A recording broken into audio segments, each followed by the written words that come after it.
Apa yang disampaikan oleh Inggris, Perdana Menteri Inggris itu udah jelas.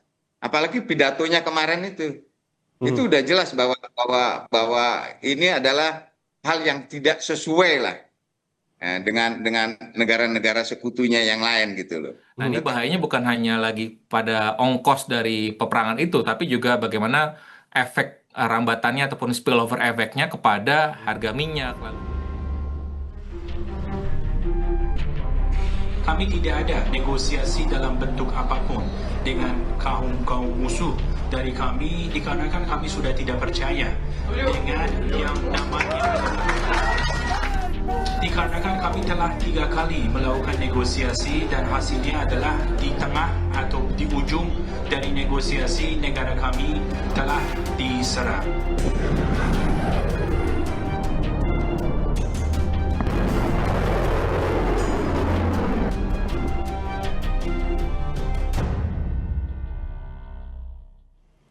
Anda menyaksikan Breaking News Kompas TV, Saudara. Amerika Serikat meluncurkan rudal jelajah jarak jauh Tomahawk Land Attack dalam operasi militer ke Iran.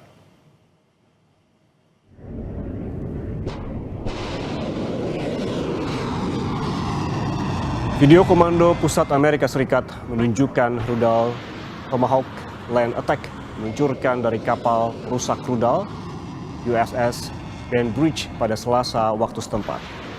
Rudal jelajah jarak jauh Tomahawk ini ditembakkan ke arah Iran. Serangan ini sebagai bagian dari operasi militer AS Israel di Iran.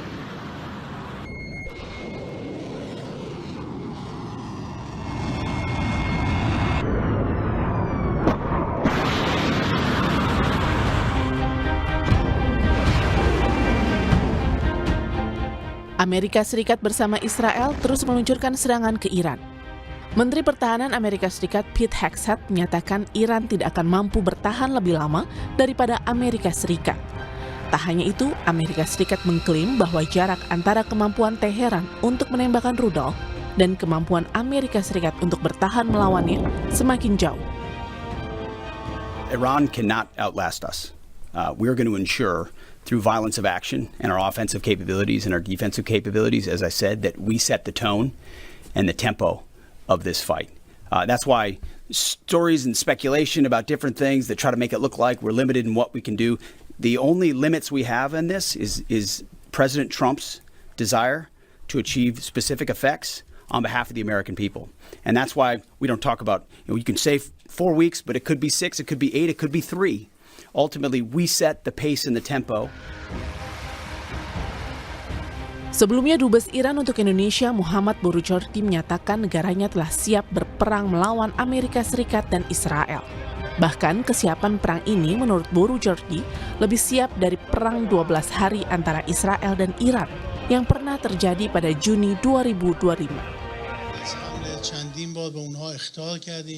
و گفتیم ما مایل به جنگ نیستیم، جنگ چیز خوبی نیست، ما جنگ رو دوست نداریم، ما نمیخوایم منطقه ناامن بشه، ما نمیخوایم اقتصاد منطقه آسیب ببینه که باعث آسیب دیدن اقتصاد همه کشورهای دنیا خواهد شد.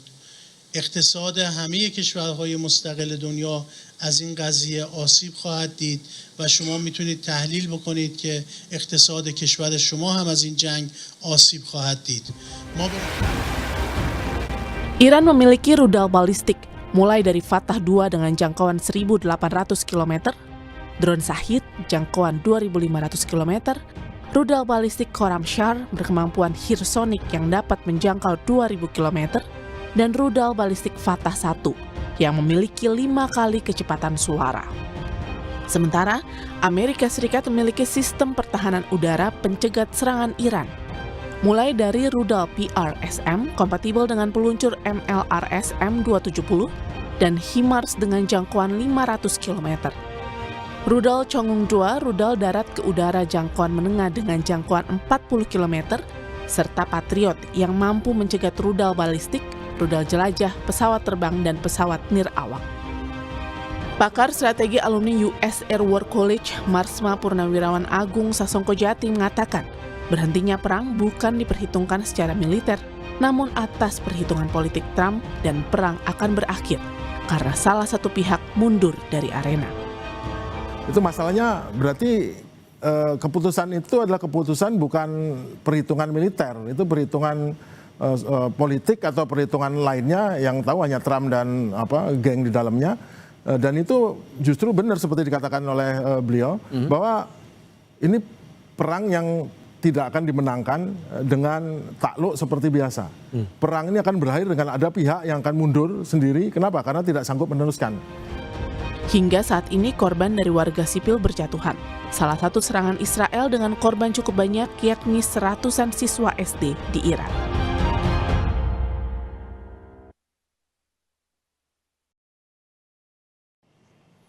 Sementara itu, Saudara, Departemen Pertahanan Amerika Serikat merilis video yang diduga menunjukkan bom dan rudal AS yang menghancurkan peralatan militer Iran di darat dan di laut.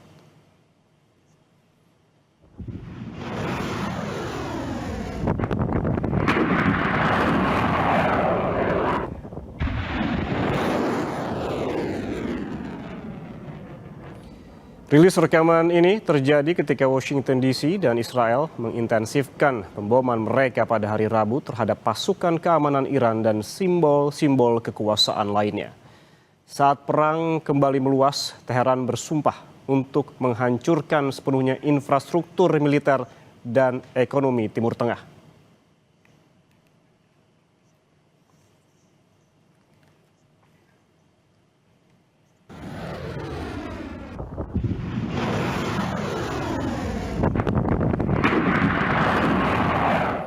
Saudara, jangan kemana-mana, susah jeda breaking news akan kembali untuk Anda. Tetaplah bersama kami.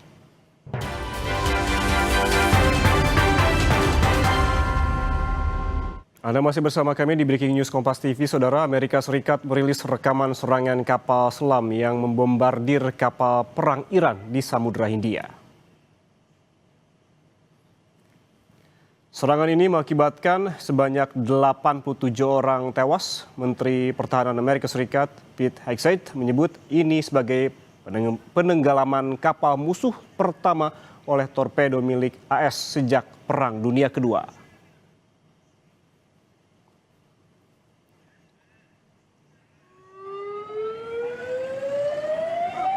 Personel kapal perang Iran yang menjadi korban penembakan kapal selam AS dievakuasi ke rumah sakit di Galle di pantai selatan Sri Lanka. Sebanyak 87 kru kapal Iran tewas dan 32 kru terluka dan dirawat di rumah sakit setempat. Menteri Pertahanan Amerika Serikat menyebut ini sebagai penenggelaman kapal musuh pertama oleh torpedo milik AS sejak Perang Dunia Kedua. An American submarine sunk an Iranian warship that thought it was safe in international waters. Instead, it was sunk by a torpedo. Quiet death. The first sinking of an enemy ship by a torpedo since World War II.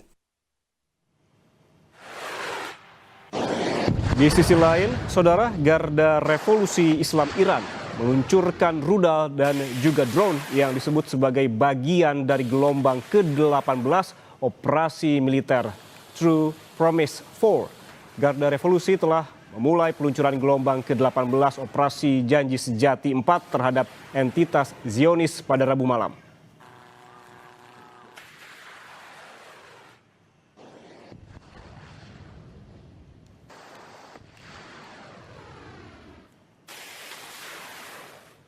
Sementara itu, Saudara, Palang Merah Iran merilis video bayi prematur dievakuasi dari sebuah rumah sakit di selatan Bushehr, Iran setelah serangan udara pada hari Selasa waktu setempat.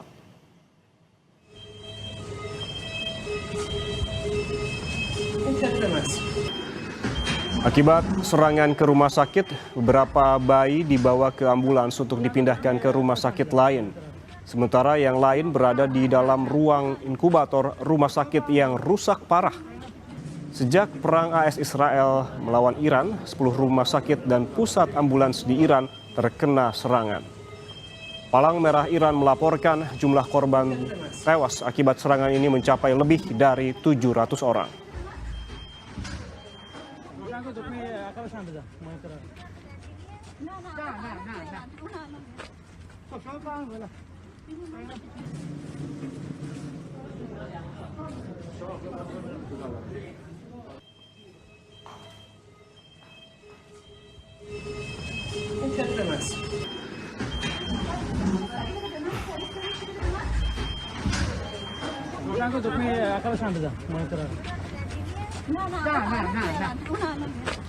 Saudara, sekutu Amerika Serikat diduga mulai terbelah menyikapi serangan AS Israel kepada Iran yang memicu konflik dalam sepekan ini. Sementara negara yang disinyalir menjadi kawan dekat Iran seperti Rusia dan juga Tiongkok belum menyampaikan sikap tegas soal keterlibatan mereka. Meski sebelumnya ikut mengecam serangan AS Israel. Apakah perang ini bisa diakhiri dengan cepat atau justru nantinya muncul dukungan sekutu negara yang berkonflik? Kita bahas bersama Kepala Staf TNI Angkatan Udara periode 2015-2017, Marsikal Purnawirawan Agus Supriyatna. Pak Agus, selamat pagi. Selamat pagi. Pak Agus, ini kalau kita melihat Amerika Serikat ini tampaknya geram karena sekutunya Inggris dan juga kemarin disusul Spanyol tak ingin terlibat dalam konflik dengan Iran. Apa yang Anda amati terkait hal ini? Aku terima kasih, bagus, betul sekali ya. Kalau misalnya Inggris, Spanyol dan beberapa ya negara yang tidak mau ikut campur itu sudah bukan mengerti masalah apa yang diinginkan oleh Amerika, tapi mereka ngerti apa nih sih sebetulnya yang diinginkan oleh Trump. Nah, jadi tidak sesuai dengan kebijakan-kebijakan Trump-nya. Karena tidak sesuai dengan kebijakan secara keseluruhan Amerika yang dulu mereka itu begitu dekat ya. Terutama Inggris. Inggris itu sahabat dekat dulu ya. Sekutu yang paling dekat dengan Amerika. Tetapi kenapa berbuat begini? Karena mempunyai sesuatu yang sangat berbeda dengan kebijakan Trump yang sekarang. Itu kalau menurut saya ya. Oke, Pak Agus, tapi kan kalau melihat hal ini Trump adalah representasi dari Amerika Serikat.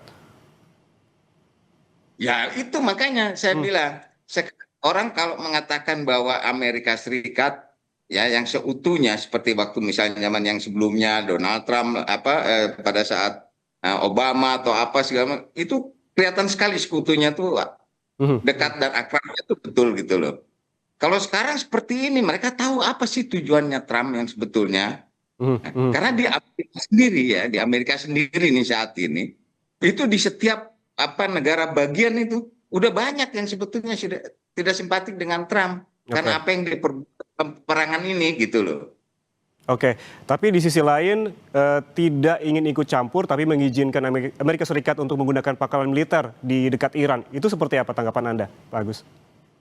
Kalau itu beda. Jadi pangkalan yang ada di Timur Tengah itu memang mereka itu udah terkontrol ya. Sudah dapat dikontrol oleh Amerika ya, dan mereka punya kepentingan sendiri dengan Amerika, tetapi mereka sebetulnya tidak mengerti kalau sampai terjadi seperti ini gitu loh.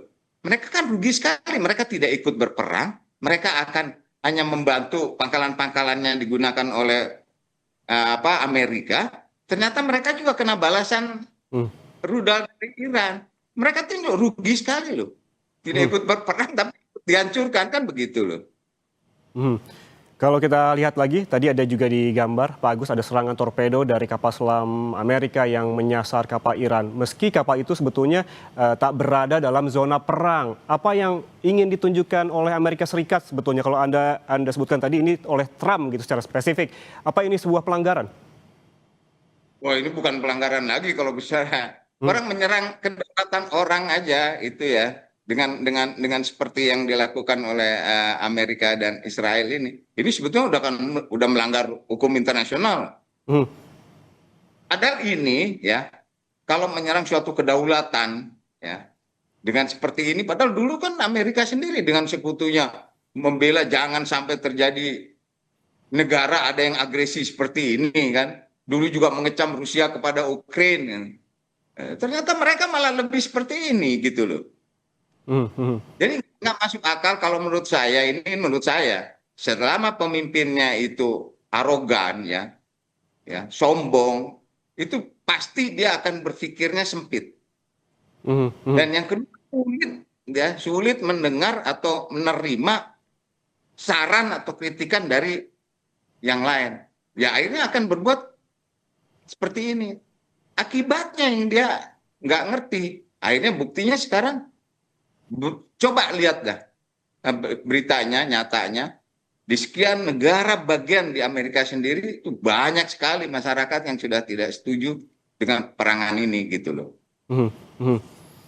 Kalau ini merupakan pelanggaran hukum internasional, apa yang bisa dilakukan oleh negara-negara kuat, misalkan Rusia, Cina, dan juga negara-negara Eropa lainnya yang memang tidak setuju dengan perang ini, Pak Agus?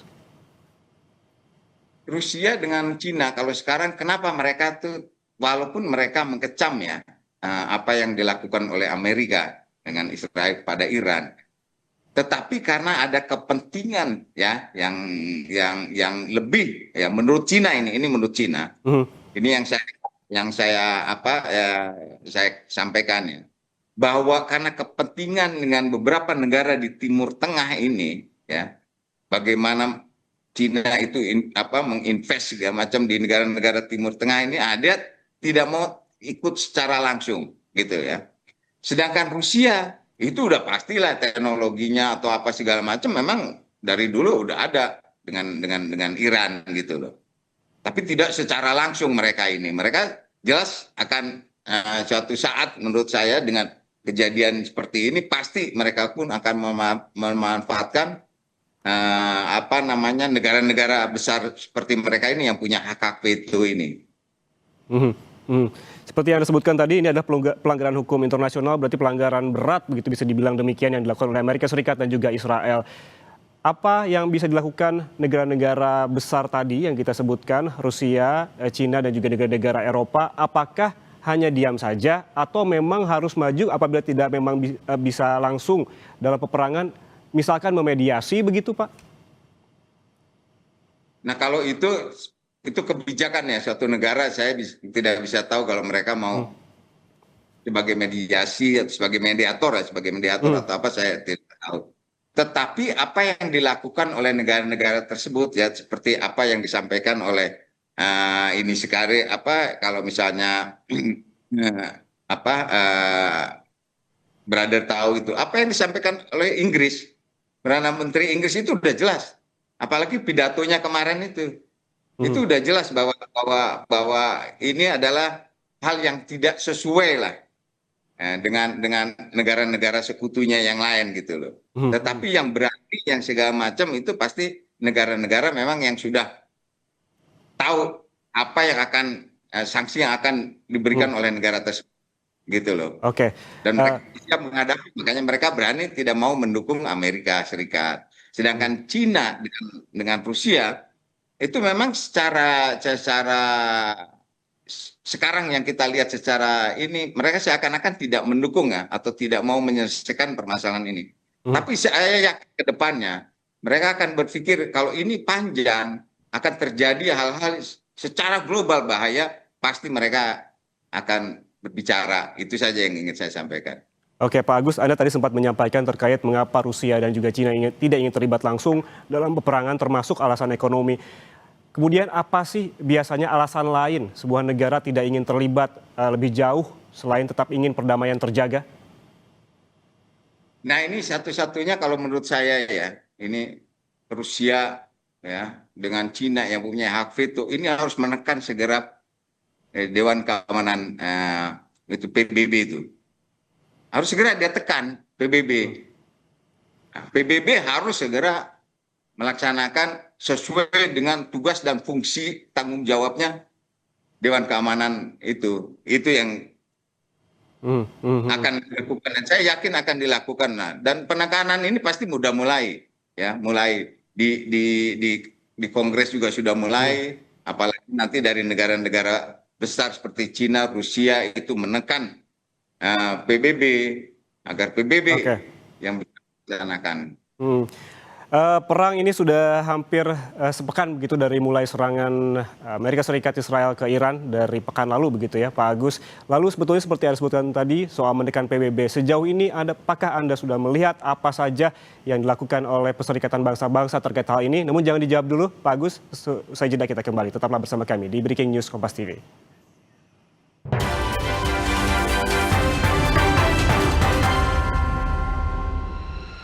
Anda masih bersama kami di Breaking News Kompas TV dan kita lanjutkan perbincangan bersama Marsikal Purnawirawan Agus Supriyatna, Kepala Staf TNI Angkatan Udara periode 2015-2017. Pak Agus masih bersama kami. Pak Agus, tadi kita berbicara soal peran PBB di sini. Kita melihat dari awal serangan Amerika Serikat Israel ke Iran, kita tidak melihat apa yang dilakukan oleh PBB. Menurut Anda seperti apa? Kalau statement ya yang sudah dikeluarkan oleh Sekjen PBB sudah. Ya agar kedua negara antara maksudnya Amerika Iran untuk melaksanakan perundingan. Tetapi Dewan Keamanan PBB sendiri ya belum melaksanakan sidang itu belum ya. Tetapi saya yakinlah karena desakan-desakan nanti untuk kepada Dewan Keamanan PBB untuk melaksanakan sidang ini, itu harapan saya ya. Berarti dengan banyaknya desakan ini PBB harus segera mungkin begitu ya Pak melakukan sidang? Wah harusnya kalau memang PBB ini betul-betul akan diakui oleh dunia ya harus segera nih. Karena akibatnya itu akibat perang ini itu jangan baca akibatnya antara Iran, Israel, Amerika dan negara sekitar. Ini secara global hampir semuanya akan terpengaruh. Terpengaruh.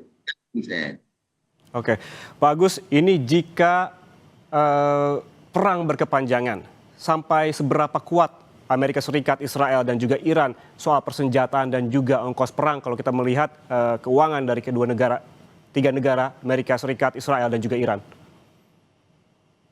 Kalau menurut saya ya, ini kedua-duanya tuh akan rugi besar lah menurut saya. Dia rugi besar. Iran sendiri nih negara Iran. Karena negara yang dari tahun 79 itu kan sudah ditekan terus diembargo lah, diblokir segala macam. Jelas mereka akhirnya mandiri ya, mencari bagaimana strategi pertahanan mereka apabila ada negara yang akan menyerang mereka. Jadi mereka pasti udah siap dan betul-betul secara secara kasat mata atau secara hanya dilihat atau secara deteksi hanya dari jauh atau itu sulit. Saya yakin sulit menemukan di mana titik-titik di bawah tanahnya pertahanan mereka, terutama rudal-rudal mereka ya. Nah, sedangkan Amerika sendiri itu kalau dihitung ya operational cost-nya per hari itu pasti udah di atas puluhan triliun. Operational cost-nya ya, itu pergerakan kapal induknya, kapal perangnya segala macam, belum rudal. Kita berbicara sekarang masalah drone saja. Drone buatan Iran ya, itu mereka bisa membuatnya 50.000 US dollar. Tetapi mempertahankan yang menghancurkan drone-drone-nya Iran itu buatan Amerika Israel itu di atas 2 jutaan. Jadi perbedaannya aja jauh banget masalah drone ya. Mereka membuat bagaimana simulasi drone-drone-nya Iran itu paling besar itu 50.000 US dollar. Tetapi untuk menghancurkan itu pasti Amerika malah menggunakan alat-alat yang di atas 2 juta dolar. Itu bisa bayangkan. Padahal ratusan dan ribuan drone mungkin yang digerakkan, dilaksanakan oleh Iran. Jadi ini kalau berbicara masalah anggaran, kedua belah pihak hancur-hancuran, saya yakin itu. Pak Agus, kalau kita melihat karakteristik dari ketiga negara ini, Amerika Serikat, Israel, dan juga Iran, prediksi Anda apakah memang, kalau memang habis-habisan seperti ini, apakah akan ada satu negara yang memang menyatakan menyerah, atau ini akan sampai titik darah penghabisan begitu kalau melihat karakteristiknya dan juga dari modal persenjataannya? Kalau saya lihat ya, bayangkan sebagai kepala negara ya tertingginya itu sudah almarhum, sudah meninggal. Menteri Pertahanannya dan beberapa perwira tingginya dari Iran itu sudah mati kan begitu. Itu pasti harusnya di bawahnya rakyatnya segala macam. Sudahlah daripada kita teruskan, kita akan habis semua kan begitu.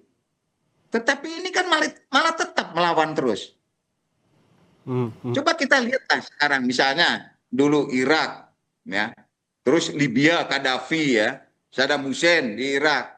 Mereka selesai, terus rakyatnya kan selesai.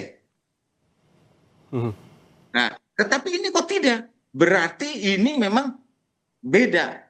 Bukan hanya sebentar menyerah begitu saja. Lebih baik ya udah menyerah sampai habis mungkin baru menyerah. Nah, kan. Sedangkan Amerika dengan Israel juga akan berpikir panjang. Ya, kalau misalnya hanya berpikir masalah Trump, mungkin dia nggak berpikir panjang, tapi masyarakatnya, Kongresnya, saya yakin mereka akan menekan terus Trump untuk segera menghentikan perang ini. Itu loh, kalau menurut pendapat saya. Oke, Pak Agus, kalau tadi soal negara-negara yang memang berkonflik begitu, Amerika Serikat, Israel, dan juga Iran, kalau memang perang ini berkepanjangan, apa yang Anda amati soal dukungan negara-negara Timur Tengah begitu? Apa mereka akan tetap bersikap netral meski sejumlah pangkalan militer juga diserang? Jadi selama ini strategi Iran ini udah mulai berubah juga nih. Jadi cukup mengkhawatirkan negara-negara Timur Tengah yang beberapa tempat jadi fasilitasnya Amerika Serikat ya. Karena penyerangan dari Iran ini bukan di mana fasilitas yang digunakan oleh Amerika saja. Tetapi hati-hatinya itu mereka jangan-jangan Iran juga ya. Iran dengan apa namanya itu orang-orang yang mendukung kayak di Libanon misalnya gitu ya. Ada Hizbullah lah, terus ada juga macam-macam lah pokoknya kalau menurut saya yang di luar Iran sendiri ya. Itu akan bergerak untuk menghancurkan fasilitas-fasilitas strategis lainnya. Nah, itu yang bahaya juga. Itu akan merugikan negara-negara Timur Tengah ya yang mendukung memfasilitasi angkatan perangnya dari Amerika Serikat. Oke, Pak Agus, apakah ini tidak menjadi kerugian begitu bagi Iran begitu di tengah-tengah negara-negara yang menyerang itu tidak cuma satu, jadi seolah-olah dikeroyok. Bukan hanya Amerika Serikat dan juga Israel yang menjadi penyerang utama, begitu ada dukungan-dukungan juga dari negara-negara tetangga dari Timur Tengah seperti Arab Saudi dan juga Uni Emirat Arab begitu. Apakah ini tidak merugikan Iran di tengah banyaknya negara begitu yang seolah-olah mengeroyok Iran? Kalau menurut saya begini ya, kalau dilihat dari apa yang akan dilaksanakan atau tindakan dilaksanakan oleh negara-negara Timur Tengah ya, yang selama ini mendukung fasilitasnya untuk angkatan perang Amerika, itu tidak akan berpikir semudah itu mereka akan ikut menyerang Iran. Ya. Jadi kalau mereka ikut menyerang Iran, mereka juga akan akan sama-sama ya melanggar hukum internasional juga. Nah, Amerika dia berani melanggar begitu, dia merasa kuat.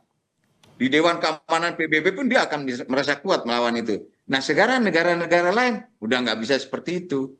Ya. Karena negara-negara sekitar ya, negara-negara sekitar maupun negara-negara lain di dunia ini, itu kan dari sejak tahun 79 itu sudah mengembargo. Jadi Iran itu sudah begitu lama diembargo oleh dunia. Berarti dia kan sudah teruji. Sudah teruji Iran tuh beda. Maksud saya, jadi dengan negara Timur Tengah lainnya tuh beda. Mereka teruji sekian lama di embargo dunia, tetapi dia masih seperti ini. Kita harus membayangkan bagaimana terujinya mereka itu. Sekarang tiba-tiba ya, Ayatullah Khomeini toto mati. Menteri Pertahanan juga hilang. Pejabat tinggi militernya juga banyak yang udah meninggal. Tetapi kenapa masih begini? Berarti ini angkatan perangnya atau angkatan bersenjatanya Iran melaksanakan ini. Itu loh. Pak Agus, menurut Anda apa sih keunggulan dari militer Iran ini? Ketika memang ada kecaman-kecaman dari negara-negara Timur Tengah lainnya, kita sebut aja Arab Saudi dan juga Uni Emirat Arab terkait hal ini, Iran justru mengancam balik akan mengirimkan drone mereka ke pangkalan minyak dan juga ke pangkalan militer Amerika Serikat yang ada di sana. Sebetulnya yang membuat Iran sebegitu percaya diri itu keunggulan dari militer Iran itu apa sih, Pak Agus? Nah, itu yang tadi saya sampaikan, ya, bahwa drone yang dibuat itu banyak sekali. Karena biayanya itu dibuat oleh Iran itu hanya 50.000. Satu drone itu dibuat 50.000. Untuk menghancurkan drone itu biayanya yang dibuat oleh Amerika maupun Israel itu pasti di atas jutaan, gitu loh. Itu karena teknologi militer, gitu ya, teknologi militer Iran itu didukung, ya, mereka itu segala macam itu memang udah disupport oleh Rusia dan Cina. Jadi beda. Teknologinya mereka itu kan beda dengan apa yang diinikan oleh Barat, dikembangkan oleh Barat. Teknologinya dia disupport oleh Rusia sama Cina. Oke, kalau dari segi pasukannya seperti apa, Pak Agus? Nah, kalau pasukannya, bagaimana kan negara Iran ini berpenduduk 80 juta, ya, jelas tidak sebanyak pasukannya Amerika, ya. Kekuatan, apalagi kekuatan angkatan perangnya Amerika, itu kan jauh sekali, ya, jauh sekali lah kekuatannya itu. Tapi kalau merasa teruji, ya, prinsip dan militansinya yang begitu tinggi dari semua prajurit, terutama Garda Nasional Iran itu mereka tuh mempunyai, misalnya kita memperhitungkan secara kita analisa secara intelijen, beda sekali. Militansinya tuh jiwa juangnya tuh beda sekali. Setiap negara, warga negara di dunia dimanapun, kalau dia merasa tertekan yang begitu lama, kita contohlah dulu Indonesia dijajah begitu lama, itu banyak sekali rakyat Indonesia, ya, itu yang betul-betul tinggi sekali militansinya demi bangsa dan negara. Jadi beda, ya. Mereka udah tertekan begitu lama dan diboikot atau diembargo oleh dunia sekian lama, tapi mereka tetap mandiri seperti ini. Itu kalau menurut saya masalah warga negara atau garda nasionalnya Iran. Gitu. Oke, Pak Agus, sejarah konflik di Timur Tengah itu kan sangat panjang dan juga sangat banyak begitu. Apakah menurut Anda konflik yang terjadi di Timur Tengah ini diciptakan tidak stabil secara geopolitik dan ekonomi strategi, ini diciptakan atau memang terjadi secara organik? Nah, kalau menurut saya itu jelas pasti diciptakan. Ya. Hanya kita tidak tahu siapa sebetulnya di belakang yang menciptakan ini, itu kita tidak tahu persis, ya. Kita tidak bisa menuduh persis, ya. Tetapi nanya ini, ya, Amerika juga mungkin bukan Amerika lah, Trumpnya, ya. Kalau Amerika mungkin merasa, ini kita nggak ada perhitungan ekonominya kita seperti apa. Kita akan terjadi apa nih, nggak begitu si Trump ini, kan begitu, gitu loh. Jadi seperti sekarang orang berpikir kayak Cina, Rusia, ya gitu, diem aja, pasti manfaatnya banyak buat mereka. Mereka tidak mengeluarkan uang banyak segala macam, tapi suatu saat mereka pasti dibutuhkan, ya, hasil mereka, sumber apa dari mereka itu dibutuhkan oleh negara-negara Timur Tengah, udah pasti, gitu loh. Nggak mungkin mereka dibutuhkan dari Amerika, karena sekian banyak yang dibutuhkan oleh negara-negara Timur Tengah, ya pasti juga mereka akan membeli dari Cina maupun dari Rusia. Itu yang harus diinikan. Karena perang itu kan, kalau menurut saya itu kan adalah suatu mainan. Ini kalau menurut saya ini mainannya Trump, ya, untuk mengalihkan turunnya, ya, popularitas di dalam negeri sendiri. Kalau menurut saya itu, jadi karena popularitas Trumpnya itu kurang di dalam negeri, udah mulai berkurang, wah dia akan mengadakan ini loh, saya mengadakan perang seperti ini. Tetapi secara keseluruhan, ya, masyarakat Amerika di beberapa bagian negara bagian saja itu udah banyak sekali yang tidak setuju dengan apa yang dilakukan oleh Trump ini. Oke. Jadi bicaranya Trump ya, jangan Amerika, tidak seluruh Amerika, karena saya juga sekolah di Amerika sana ya, orang-orangnya sebetulnya tidak seperti ini juga gitu loh. Berarti kita menunggu juga bagaimana sikap negara-negara sekutu lainnya, begitu melihat negara-negara di Eropa dan juga negara besar lain seperti Cina dan juga Rusia, dan juga terkait dengan langkah PBB akan seperti apa juga ke depannya. Terima kasih Kepala Staf TNI Angkatan Udara periode 2015-2017, Marsikal Purnawirawan Agus Supriyatna, atas waktunya bersama kami di Breaking News. Sehat selalu, Pak. Oke. Saudara, jangan kemana-mana karena Breaking News Kompas TV akan kembali sesaat lagi. Tetaplah bersama kami.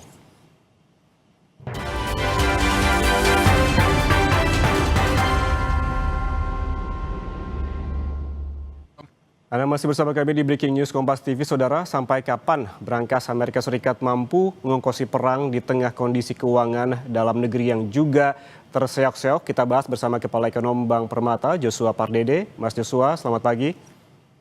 Selamat pagi, Mas Ian. Mas Joshua, ini di awal perang, di fase pertama, Amerika Serikat sudah rugi 1 miliar US dollar atau sekitar jika dirupiahkan 16,83 triliun rupiah.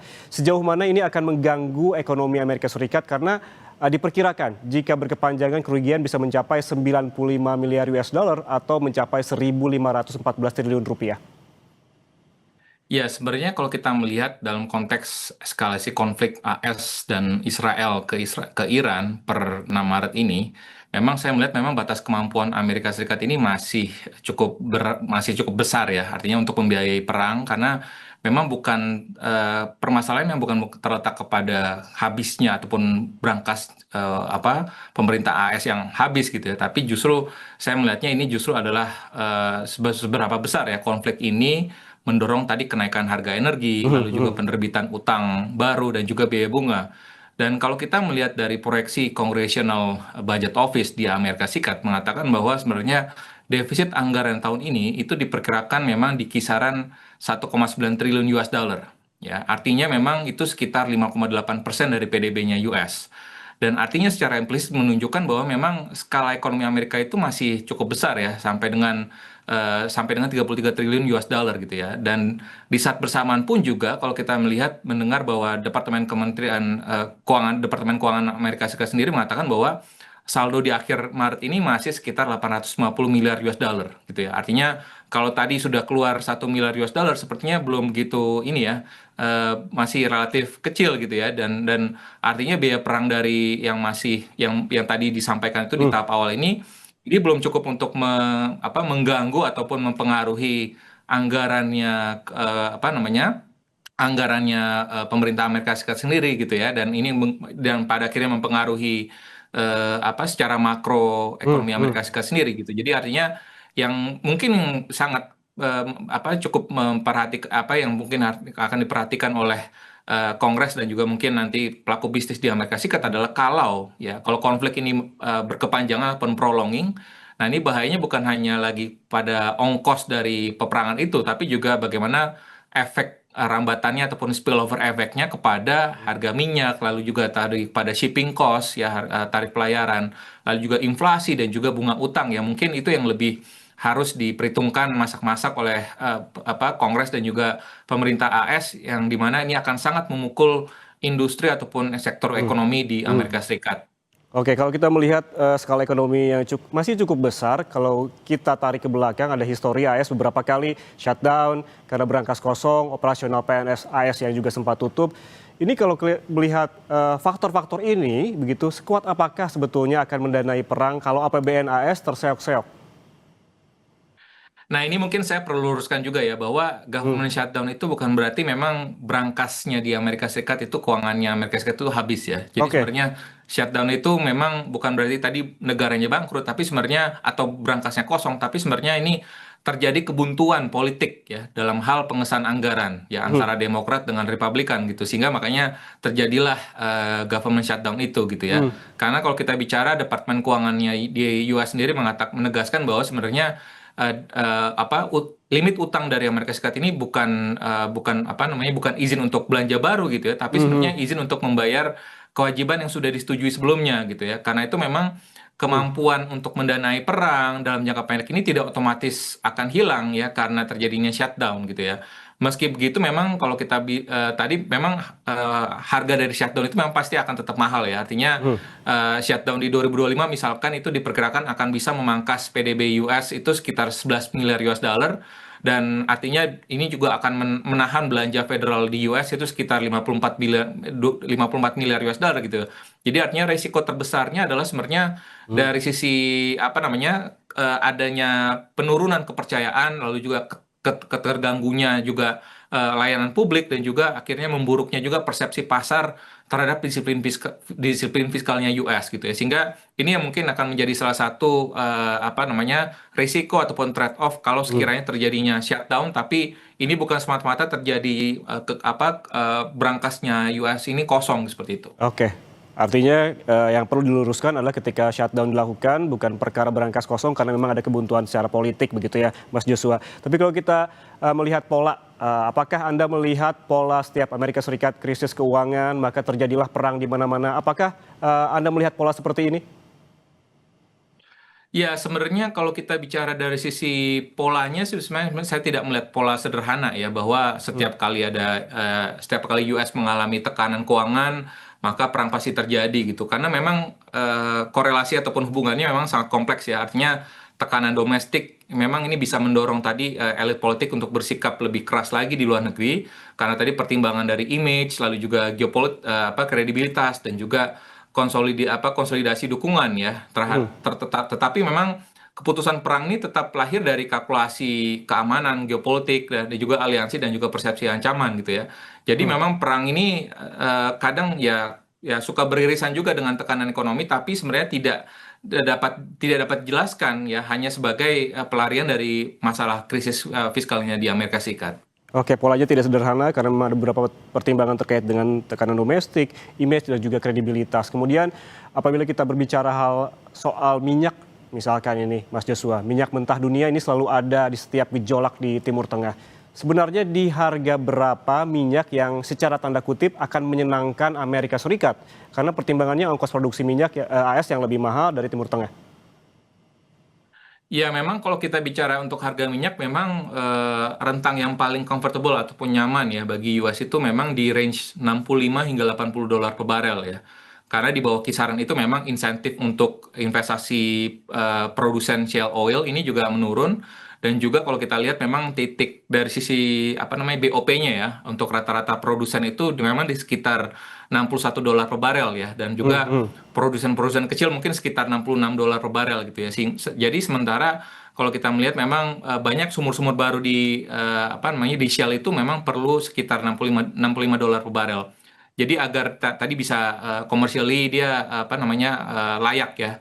Namun memang di kisaran itu memang keuntungan dari produsen mulai diimbangi juga dan bahkan dikalahkan juga dengan beban terhadap konsumen ya. Ada terhadap konsumen itu tadi transportasi, industri, lalu juga inflasi. Ya, karena memang biaya produksi di US memang tadi relatif lebih tinggi dibandingkan memang ladang minyak di Timur Tengah ya. Tapi memang Amerika Serikat tadi membutuhkan harga yang cukup tinggi juga untuk menjaga produksi domestik ya, tetapi tidak setinggi harga yang merusak permintaan juga. Jadi memang tadi menurut saya memang kalau sudah di atas 80 dolar per barel tentunya ini pun juga akan bisa berdampak negatif juga ya kepada harga energi di dalam negeri, khususnya dari perspektif produsen ataupun industri, dan juga dari sisi konsumen di dalam negeri yang juga akan berpengaruh juga kepada inflasi. Karena kalau kita melihat juga bagaimana konsensus pasar yang sebelumnya pasar masih melihat 2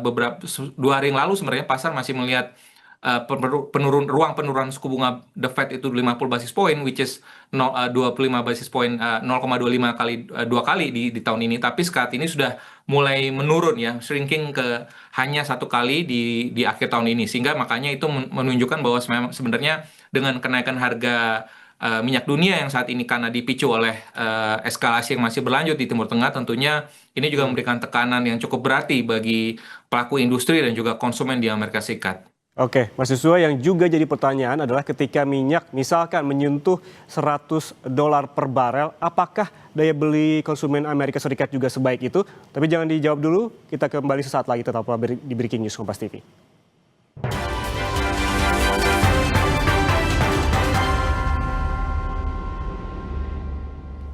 Anda masih bersama kami di Breaking News Kompas TV, Saudara, dan kita lanjutkan perbincangan bersama Kepala Ekonom Bank Permata, Joshua Pardede, terkait dengan bagaimana kondisi ekonomi global saat ada perang Amerika Serikat, Israel, dan juga Iran. Mas Joshua, tadi terkait dengan minyak mentah dunia yang selalu ada di setiap gejolak di Timur Tengah, sebenarnya ini juga bagaimana terhadap kondisi ekonomi di Amerika Serikat? Apakah daya beli warga Amerika Serikat ketika harga minyak naik juga sebaik itu? Saya pikir memang jika memang minyak mentah ini menembus $100 per barel, ini tentunya risikonya jelas ya. Ini bisa berbalik backfire buat ataupun merugikan dari pemerintahan Trump sendiri ya. Karena kalau kita lihat kan memang sebenarnya daya beli konsumen di Amerika Serikat pun juga memang tidak cukup kuat ya untuk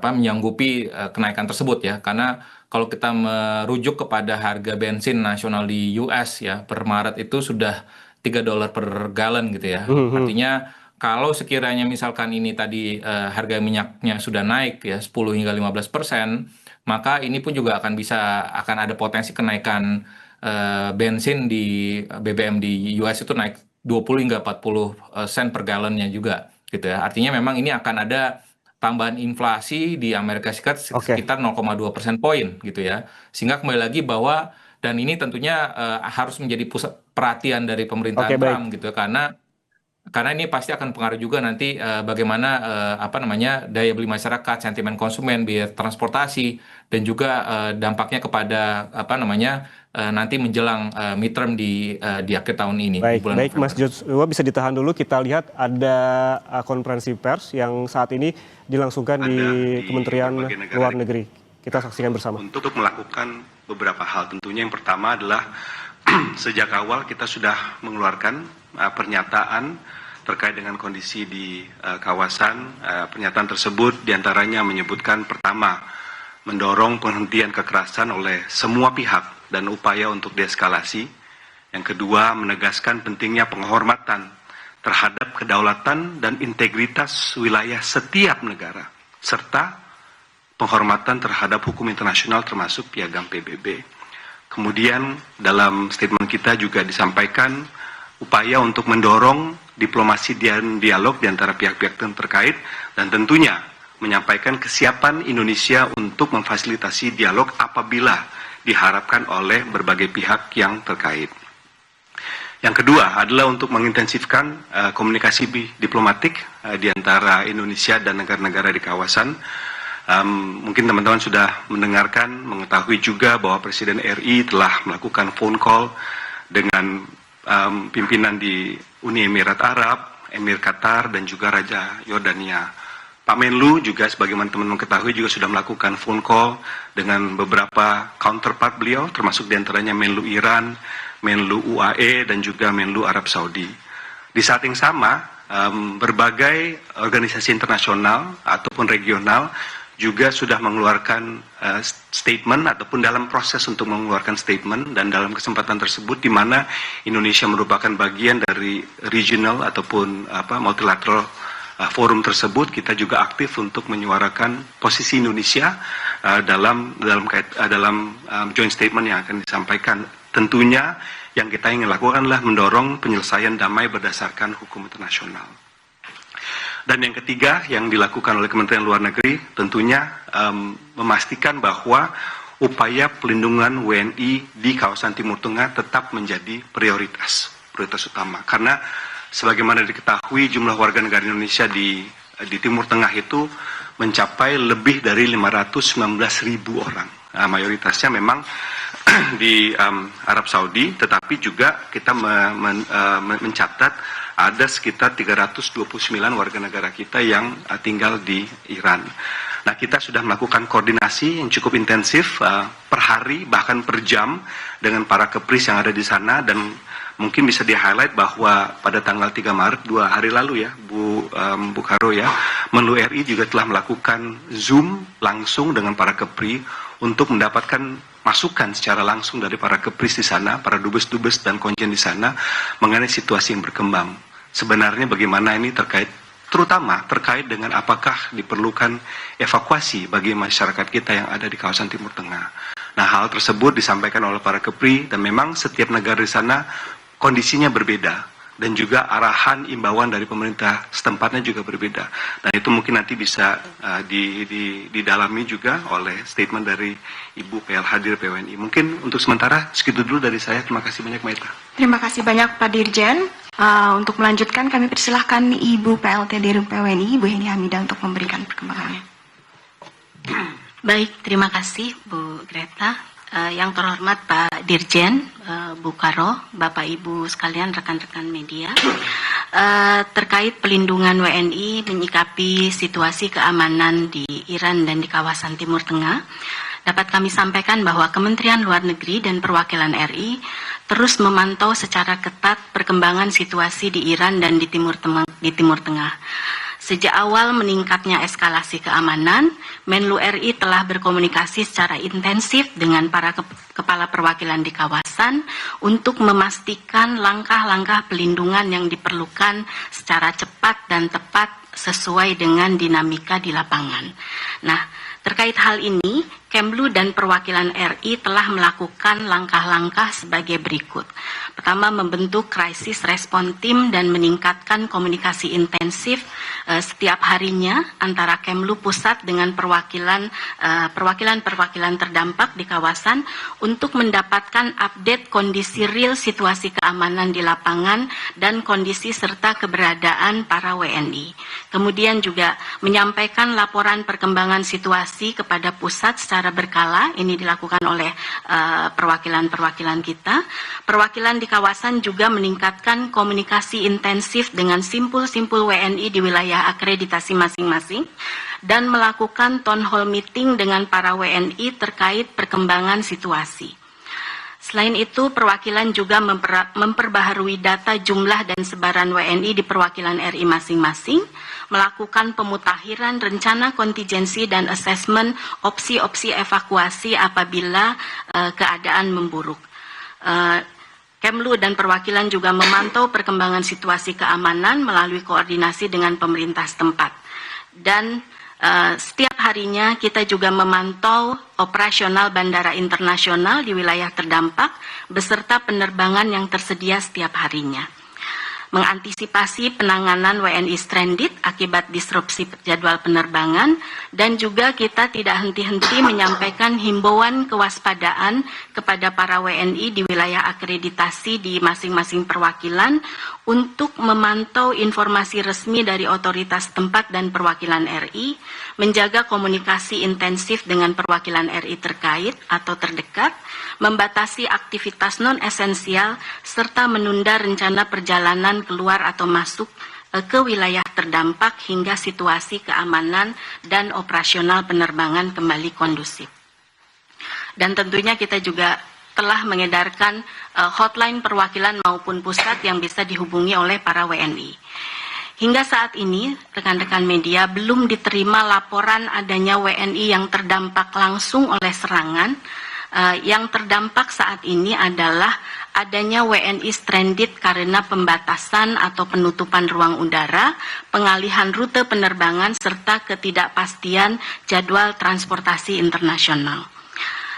Terkait penanganan WNI stranded, Kemlu juga telah menerima laporan setiap harinya dari perwakilan yang melaporkan penanganan WNI stranded di wilayah akreditasinya masing-masing. Nah, untuk para WNI stranded ini, mereka sambil menunggu penerbangan yang akan membawa para WNI, mereka mendapatkan akomodasi dan penginapan serta konsumsi dan pengaturan jadwal penerbangan lanjutan yang dikomunikasikan oleh perwakilan RI dan otoritas setempat. Dalam upaya penanganan jemaah umroh, ini mungkin menjadi perhatian kita juga untuk penanganan WNI jemaah umroh yang stranded. Perwakilan RI menerjunkan tim pemantauan di Bandara Internasional King Abdul Aziz Jeddah dan Bandara Internasional Prince Muhammad bin Abdul Aziz Madinah selama 24 jam, dan jemaah yang masih tertahan kepulangannya di bawah koordinasi perwakilan dan pihak travel dicarikan akomodasi atau penginapan di sekitar Bandara Jeddah dan Madinah sambil menunggu tiket kepulangan yang tersedia. Perwakilan juga saat ini tengah menjajaki berbagai penerbangan untuk mengupayakan penerbangan tambahan ke wilayah sana. Khusus terkait penanganan jemaah umroh, Kemlu berkoordinasi dengan Kementerian Haji dan Umroh juga menyampaikan himbauan untuk penundaan perjalanan ke kawasan Timur Tengah hingga situasi lebih kondusif. Kemudian rekan-rekan media terkait rencana evakuasi WNI di Iran, tentunya mencermati perkembangan situasi dan keamanan di Iran. Evakuasi WNI di Iran akan dimulai secara bertahap hari ini, dan tahap pertama ini akan melalui Azerbaijan, tapi mungkin ini untuk jalur-jalur evakuasi ini akan dilihat sesuai kondisi real di lapangan, dan ini akan ditentukan oleh teman-teman di perwakilan kita di KBRI Tehran dan KBRI Azerbaijan. Untuk rencana evakuasi selanjutnya akan diputuskan oleh pemerintah RI setelah melalui berbagai pertimbangan keamanan yang paling update dan aspek-aspek lainnya, termasuk asesmen dari KBRI Tehran sebagai kantor perwakilan PEMRI yang memiliki kemampuan untuk memberikan asesmen yang paling lengkap. KBRI Tehran juga akan terus melakukan engagement dan outreach dengan para WNI yang masih ada di wilayah Tehran, baik WNI yang tinggal menetap di sana maupun WNI yang kebetulan sedang berada di wilayah Iran saat ini. KBRI akan terus beroperasi memberikan bantuan keperluan kepada seluruh WNI yang masih berada di Iran. Rekan-rekan media, kami menyadari keingintahuan publik mengenai detail dan perkembangan seluruh proses evakuasi bertahap ini, namun juga diharapkan publik dapat memahami bahwa terdapat hal-hal di lapangan yang masih perlu banyak disesuaikan mengingat situasi di lapangan yang sangat dinamis. Oleh karena itu, akan sangat dihargai apabila masyarakat juga dapat terus memantau berbagai update informasi resmi yang diberikan oleh Kementerian Luar Negeri dan juga memberikan ruang gerak bagi seluruh tim yang terlibat untuk menjalankan tugasnya, termasuk tim KBRI Tehran sebagai penjuru utama dalam proses evakuasi ini. Demikian, terima kasih.